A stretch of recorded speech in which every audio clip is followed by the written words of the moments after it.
Good evening and welcome to the Whiskey Lover Society with me, Gert Retief. And tonight I am going to start a new series. This is going to be on some bourbon that I bought.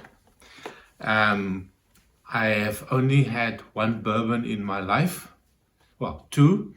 The one that I can remember is the Jim Beam. I'm not even sure if it is a bourbon. I'm gonna have to go look. And I also had Eagle Rare, which I kind of enjoy. As you all know, I am a Scotch whiskey drinker, so I have almost no experience with bourbons, but I've seen a couple of my friends that do like the bourbons, and I thought it is time for me to do a review on some of the bourbons.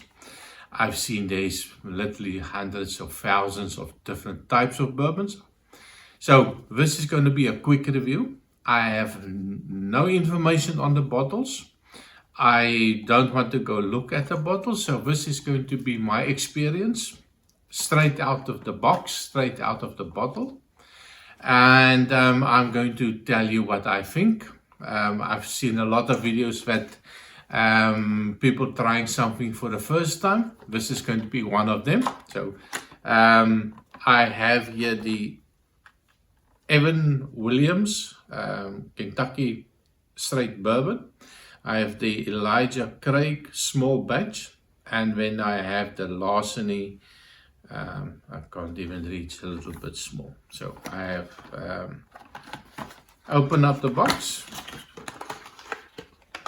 and I think I'm going to start off on the left side, like we should, and I'm going to look at the Williams, and just to put some eyes on. So on the bottle, it says it is Kentucky's #1 distillery, Kentucky Straight Bourbon, Straight Whiskey with an E, and alcohol is 43% ABV,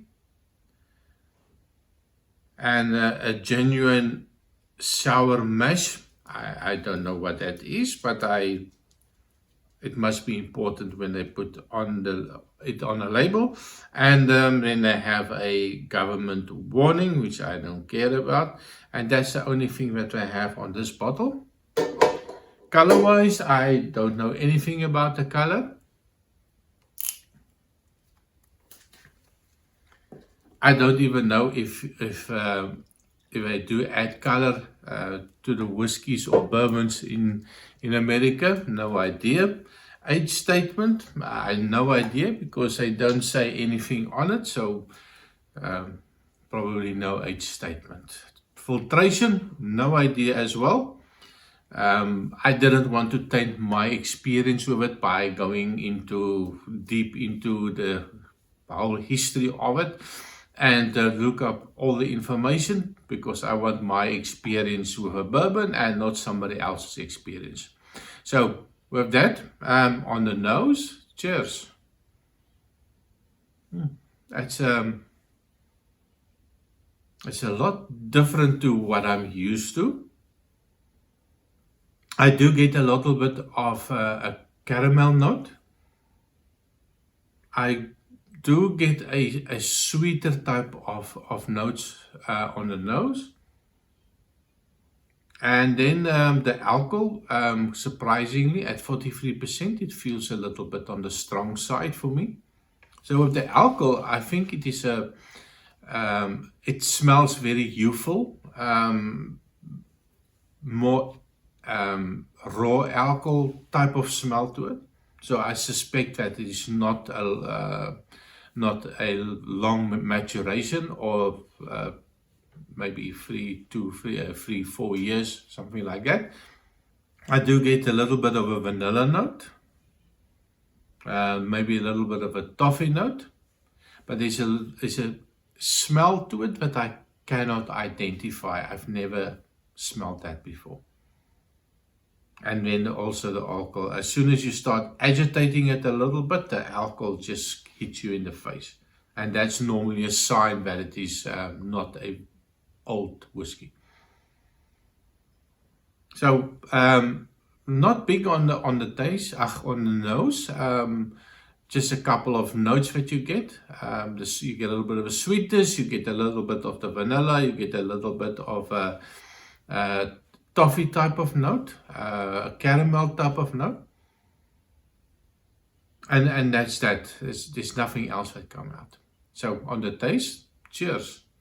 So it's sweet, no oak, a little bit of a vanilla, a little bit of a toffee note, butterscotch, that type of toffees. Still no oak. Now I get the taste, but it just flashed back to about 25 years ago. My first experience with a Jim Beam. That's one of them that I've tried. And I immediately goes back and I get that quite similar taste as the Jim Beam. And I suspect that this is from the corn that you use to make the whiskey. It's something that I'm definitely not used to. Very strange taste for me. If I like it, I'm not sure. It's not unpleasant. I think there's something that you need to get used to. If you are used to a certain profile over so many years, and you change with that profile, you need to get used to it. It's the same with me with the smoked whiskey. I was never a big fan of the smoky whiskies, and the last 3-4 months I've started drinking the smoky whiskies, and I really enjoy it now. So maybe that's something that will also grow on me. Price wise, I have no idea what they cost. I think I paid about €10 for these 3 bottles. So I suspect it is not very expensive. So maybe in a lower tier of the bourbon range. So the first one, not bad. A little bit more vanilla now. Maybe I should have poured it a little bit earlier and to give it also a little time to breathe. So the Evan Williams, not bad. And I can't wait to do the next one, the Elijah Craig, and to see if there's any differences in taste or can I pick up something different. So next video will also be very short, and to see my first experience of an Elijah Craig. So thank you very much for watching. If you have any comment with regards to the bourbons or any suggestions that if there's some better bourbon that I should actually try, please leave a comment for me, and also remember to subscribe. You don't have to like it if you don't. You can also dislike my videos. For me, any interaction is fantastic. At least I know if I'm going in the right direction. So remember to subscribe, and I see you next time. Cheers.